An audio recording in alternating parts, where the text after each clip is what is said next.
Hello, good morning, good afternoon, or good evening, wherever you're joining us from today. This is Jim McKeeth, and thanks for joining us for CodeRage 2019 InterBase series. Sriram, Mary Kelly, and myself are on the call today to answer your InterBase related questions. So if you do have any InterBase questions, feel free to put them in the question panel there and go to webinar. Hopefully you had a chance to review the playlist that we put out for InterBase. If not, we're certainly able to tackle additional InterBase questions you might have as well. So let's go around and let everybody introduce themselves real quick. Mary Kelly, you want to start with you? Sure. Hello. I'm Mary Kelly. I'm a software consultant at Embarcadero and just sort of an InterBase enthusiast, if you will.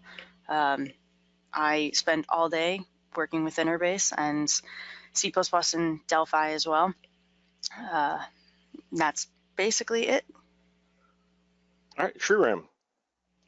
Hi, thank you for joining. I'm Sriram Balasubramanian. I'm the engineering team lead and one of the architects in the InterBase team. Yes, Sriram is the person we go to, and no one else can figure out how to do something with InterBase. And I have my secret person that I go to. Oh, really? I'm not going to tell you that, Jim.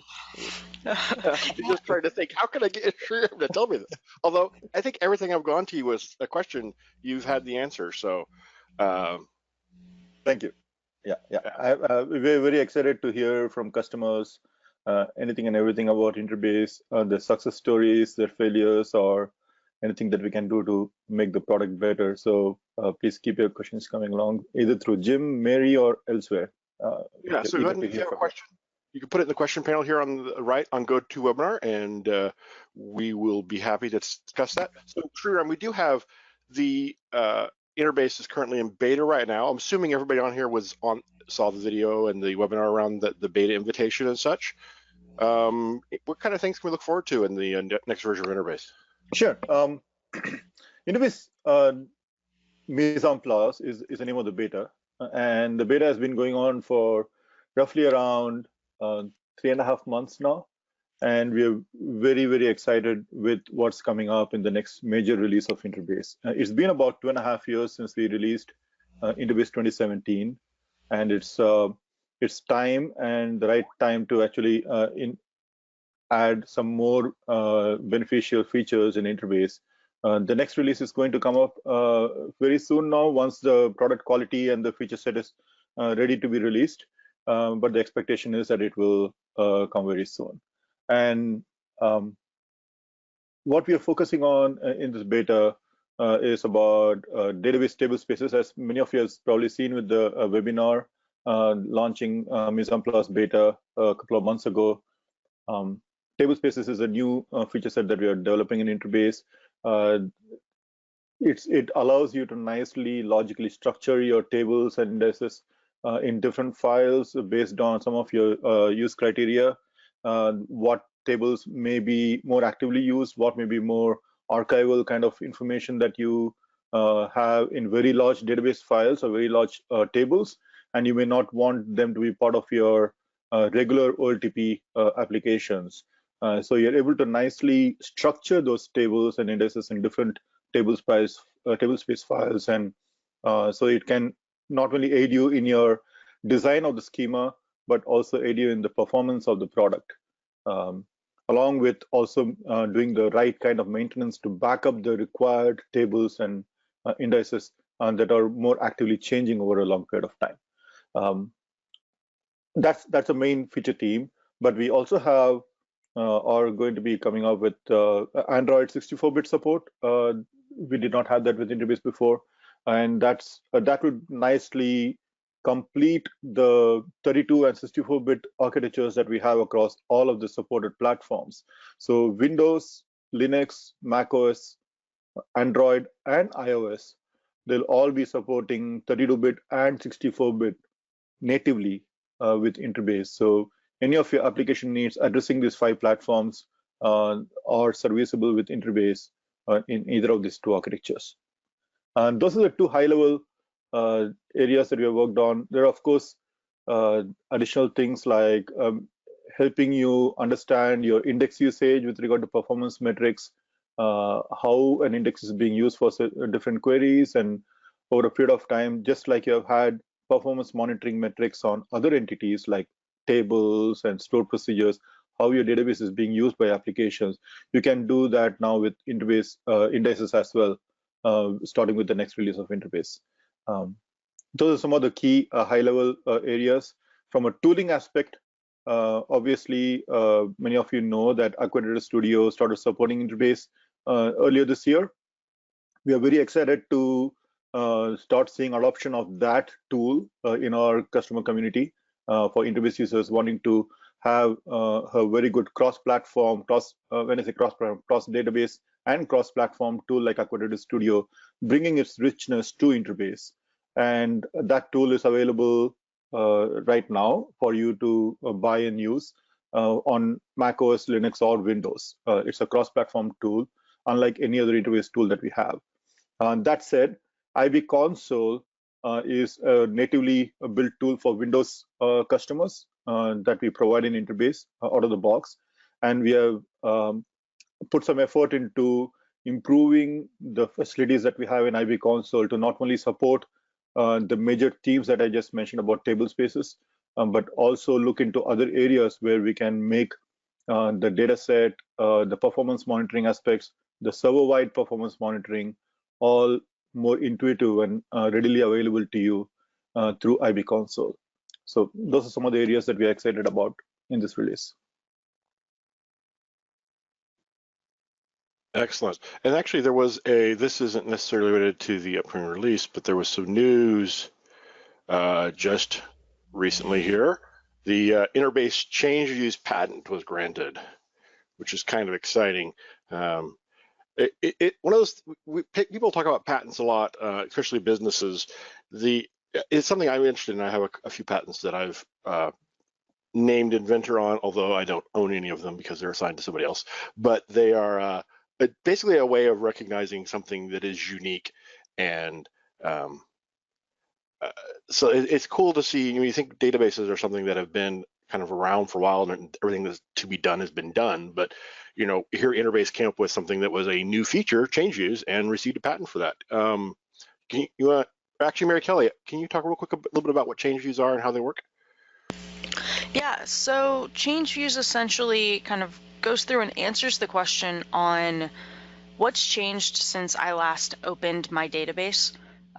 So, if you happen to have information that's constantly changing, you can actually subscribe to that data so that you can see what changes are being made. And I've recently kind of realized that a lot of times, when you're dealing with data specifically, having these large, big packets of data that you constantly, as with this, actually, yes, on the screen right now with what is change views, looking at this traditional data briefcase and how change views can actually be used, especially if you are working in more of a mobile kind of arena. Sending a lot of data over your mobile internet can actually kind of rack up costs, and it takes a lot of time to be able to send those changes back and forth. And what change views essentially does is it reduces those virtual field packets that are being sent. So instead of having to take a full cached copy of the database, you can actually just get only the pieces of data that are actually being changed. So you can actually then sync up between a mobile client and the server on the back end, so that you can make sure that data is up to date as fast as possible without having to, again, download a database and essentially have to just download it every single time. So I know in the past I've used things where it's like I have a column that's updated date or something like that, right? And then every time I modify a field, I just update that value in that column. And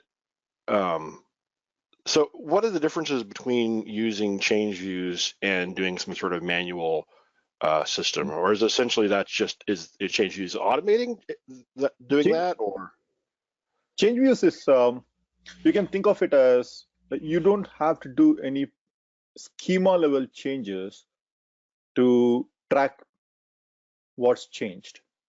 For example, and what you just mentioned, Jim, about having a timestamp value. Now, of course, you may have to go ahead. If you're using that kind of a mechanism to track your changes, you have to go to the specific tables and find out what's changed. And then even within there, you cannot really track based on what columns have changed.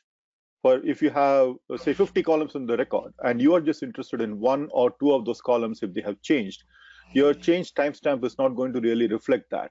If the change timestamp has been added as a new column in your schema, then of course it's just going to indicate that that whole row has changed.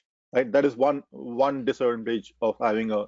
One is, of course, you have to do the schema level change. The second one is you cannot track it on a column level basis. And the third item that you cannot track with just putting timestamps is you cannot track the changes for individual customers, individual subscribers to that information. So somebody else might have already seen that information, and you will not really know which subscribers have seen the changes and which subscribers have not seen those changes. So we can do a lot of subscription side management by just taking any database that you have in InterBase and just applying the rules on top of it to say these are the assets that we want to track changes for, and there is nothing added to the table definitions itself.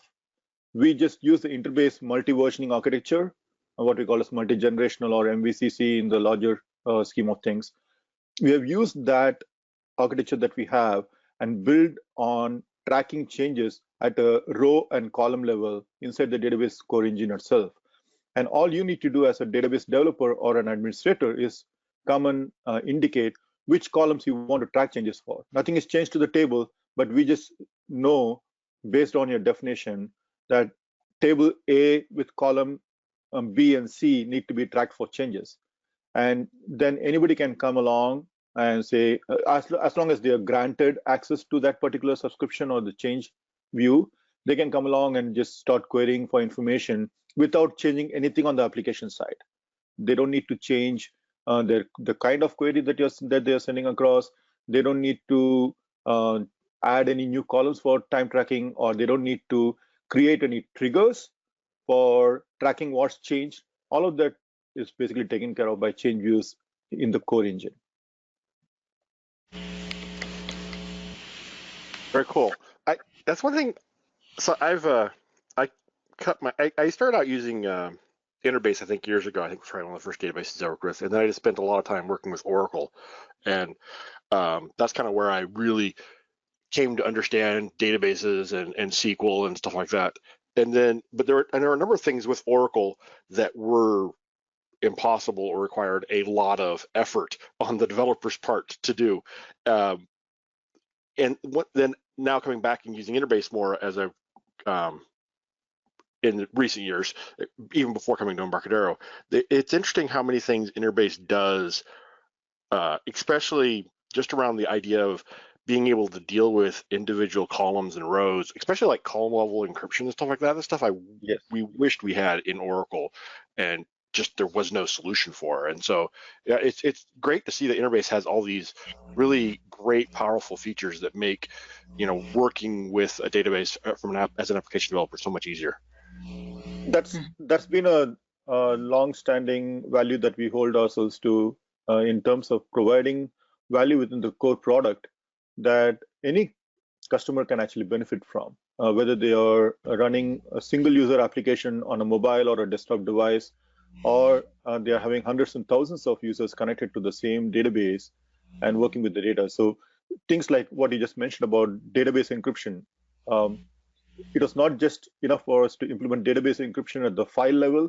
We wanted to take it one level deep, where application developers might have different needs to encrypt certain assets within the database, whether they are just columns or whether there's a whole particular table instead of the whole database. Because if you do it for the whole database, obviously it's like one solution fits all kind of a problem, but that is not enough. You have certain assets like social security numbers or financial information or other critical assets that you want to guard with maybe a different encryption key, a more strong encryption key, a stronger encryption key than what the database file uses. So we wanted to allow that flexibility for the application developer or the administrator to go ahead and define once the database is ready to be serviced. And so you can just take your existing database and apply this encryption scenarios on top of it, or your change view scenario on top of it for subscription. A lot of these are production side enablements that you can do if the developer has not paid attention before, because either they may not have visibility into how the production house actually needs some of the secure, how sensitive they are to encryption or subscription and change views. So they can leave it up to the production side of the customer base to go ahead and define some of these rules. And that does not have to be, they don't have to then go back and change the application to make use of these things. So that's, yeah, column level encryption is a very powerful feature, not just from a performance point of view, but you can assign different encryption keys to different columns within the same database. So you can have different organizations using the same data repository, but one table might be serviced or used by payroll, another table might be used by sales, and you can provide different visibility and different decryption keys to either of these assets within the same database. Yeah, and even taking that kind of one step further, you can even use roles, for instance, as well. So instead of having to go and sort of find a way to, like with most databases, you know, you have to make all these changes because they tend to be very large and monolithic. You can actually assign specific users to roles and then grant that column level encryption to those roles. So instead of you having to go through every single time and make sure that people are getting the exact data and decryption rights that you want, you can actually just assign them to a specific sort of role or area, and they end up inheriting all of those encryption capabilities already. So it makes it a little bit easier as well. Very cool. It's very cool. I just want to quickly mention that we have seen customers start to use change views very effectively in production. And that's really encouraging to see. At the same time, there are a lot of applications out there that have implemented homegrown replication scenarios, right? You have a remote database and you have a local database, which is pretty much the same. And the replication scenarios that you're building in your application have to then go ahead and, yeah, thank you for putting that potential use cases out there. There are a bunch of use cases that can be serviced by change views. Primarily, we have seen customers, if they're not aware of change views, they go ahead and implement their own replication module, and they don't have to do that anymore with InterBase. They can just go ahead and define what assets they are interested in and retrieve that information. And it can be nicely complemented with FireDAC, for example, which is the database connectivity through RAT Studio. You can use FireDAC merge modules, and that data set can be merged back into your local cache very easily. And both FireDAC and IBX provide information about what columns have changed within your data set, what rows have been added or deleted from your data set, once you're working within a change view subscription. So there's a lot of benefit to that. I would definitely encourage developers to take a look at what FireDAC provides and what IBX provides on this. They plug into the InterBase APIs underneath, of course, and get to benefit from each and at the row level and at the column level change information. Now, in addition to that, of course, if your application is InterBase centric, you can then use our extended functionality in SQL, where within your select query, for example, you can go ahead and give an additional condition to say where social security number has changed, or where salary information has changed, or where employee ID is deleted. You can look at specific additional clauses that you can provide in the SQL that will help the SQL optimizer and the SQL engine on the server side go ahead and get you only those records that have changed based on those conditions. So we have extended the SQL to provide change view additional conditions as well. But yeah, highly encourage you to take a look at it. That's really cool. That's something about being or using, or I guess being a software developer and using, you know, our tools and such, is that, you know, there's like always three ways to tackle things, right? You can use the feature that's there, but if you don't know about the feature that's there, you could build your own feature, which a lot of us do. And sometimes, even if we know about features, we still try and build our own. Not always, which is not always a good idea. I've debated that a lot. And then I guess third option is oftentimes you can usually find somebody else that's built a feature, a third-party tech partner, some sort of sort. But I think InterBase is one of those things that we really need to do our best to learn more about and understand better, because it is something that we have and we can certainly take more advantage of. And this change management replication stuff is something that I think most systems end up needing to some degree, or when you're doing anything with relative complexity. And so it's something that a lot of us have rolled our own and have maybe something we think that works, but there's always situations where it doesn't pan out. And so I think change views is one of those things I think everybody can really benefit from once they learn how to use it and take advantage of it. And I didn't know about the SQL that was in there. I knew that you could use it from the FireDAC point of view and do it from that regard, but I did not know the SQL was expanded. So that's actually really cool, because that's always something I've been trying to do, and I didn't know InterBase made it that much easier. So very cool.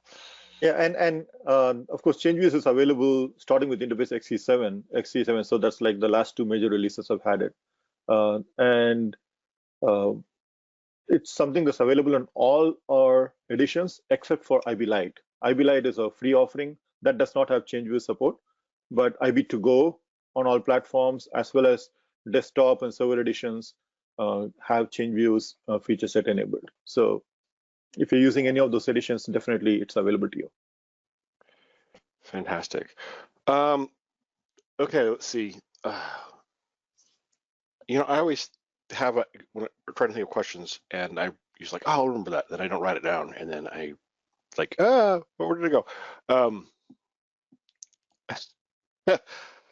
Oh, I remember now. So you said that we have a lot of customers that are using change views in large production situations. Are there things that are coming up in the next InterBase release now that change views have been around for two major versions and we're getting a lot of customers using it? Are there additional improvements, fixes, or changes we can see around change views coming? I would correct that, Jim.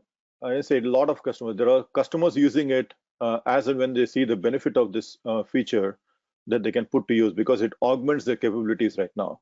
Right. And change views is something powerful that they don't have in other products.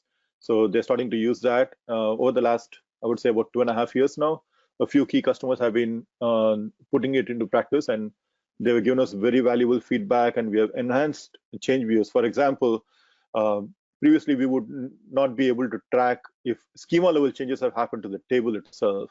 Say you went ahead and added another couple of columns, but you were doing change tracking on an individual table. Now these two columns got added, but they were not recognized as part of that subscription. So in InterBase 2017, that got fixed, and we enabled that support for full table level tracking, such that even if you're undergoing schema level changes on the table, the subscription is still valid because you're tracking all of the columns. And then in addition to that, customers, one thing that has been challenging is how do tool developers showcase the information. Of course, you can do it in your application. You can get your data set, and then you can, based on any column or the full row, using the change status information that's delivered back to you in your query, you can showcase that information in a different light or different color in your data grids, right? We have not had that capability in any of our tooling. And there are still some other tools out there, that third-party tools, that do not understand or that do not recognize that this change status information is coming back. So they're not able to work effectively with the change status. But in IB Console, since that is a tool that we are building ourselves and delivering to a customer base, we have made some changes to that in the upcoming release. So you'll be pleasantly surprised to see some of the changes that we have put in there with regard to the data grid itself, being able to show the changes in terms of coloring aspects, or whether a record has changed or whether an individual column has changed. So that way, when you're doing a query within IB Console, within a active subscription, you will get the data set and you will know exactly what's changed. You don't have, I mean, not only will you get only the records that have changed, but you'll also know what columns have changed within that record. And it will be visible from a coloring or a icon aspect. That's very cool. Didn't know about that. Well, that's coming up. It's not available in InterBase 2017 or XE7, but that's one area that we have tried to address and tried to make the tool a little bit more useful to our customer base. Okay, there's one thing about since work. So when I've before coming to work at Embarcadero as an MVP, sometimes I'd hear about beta things are coming or beyond betas, stuff like that. And so sometimes it's hard to keep track of what was released and what's coming. But now working at Embarcadero, we'll hear about things in meetings that are, we're planning, not even in the beta yet. It sounds like really hard keeping track of what's coming, what's possible, what's already been released. So yeah, great stuff. Okay. Well, I don't see any other questions. Mary Kelly, anything you would like to add or comment about anything with InterBase, maybe something specific you've looked at or talked to a customer about recently? Well, there's a lot of things I've talked to a lot of customers about recently. But no, I mean, change views and security tend to be the two biggest comments we can make about InterBase. Yeah, I love that InterBase. I mean, most other databases, it's like, we'll encrypt this data file, or we'll encrypt this table, right? Prevent access to table. But InterBase is like, we're going to do whatever you need to do to make sure your data is secure. And I just love that, because it's just like security gets more and more important all the time, especially with mobile devices and having your data flying around all over the place. So fantastic. Oh yeah. Sriram, anything else you want to add? You've provided a lot of great information here so far, but before we go, wrap things up. If any of you are not on Mise en Place beta, you can join still. And even though we are getting close to the release, any kind of feedback they can provide as a customer that we can help service, we're always looking forward to do that. If you miss Mise en Place beta, that's fine as well. But please do keep sending your queries about the product, how we can make the product better for you, what is missing that's really something that InterBase can develop and help you reach your goals in your production side. All of those things are very important. At the same time, if there are additional integrations that we can do from a development aspect, whether that is using RAS Studio or any other development environments that you use or languages that you use out there, please do communicate those requirements. They may be critical to you, but we may not have visibility into how we are developing applications to use with InterBase. It's important because sometimes we can get focused only on the core database solution and not look at the peripheral support that we need to provide individual customers if you have any custom requirements. As long as we know what those requirements are, we can prioritize those requirements in our backlog. And there may be things that we can help deliver sooner than others, but please do keep sending those things. Sometimes it may not reach it may not come out in the next release, but that's fine. As long as we know that you need it, we can prioritize it. And thank you for providing all the feedback up until now. I really appreciate it. I just put a link in there to the what's coming in InterBase podcast, or not podcast, webinar we did recently, the YouTube replay. If people are wanting to join the Mise en Place beta and are not already on it, how do they get to that? Oh, absolutely, it's an open beta invite, and it is just a digital signature URL for Mise en Place. I'll send you the link.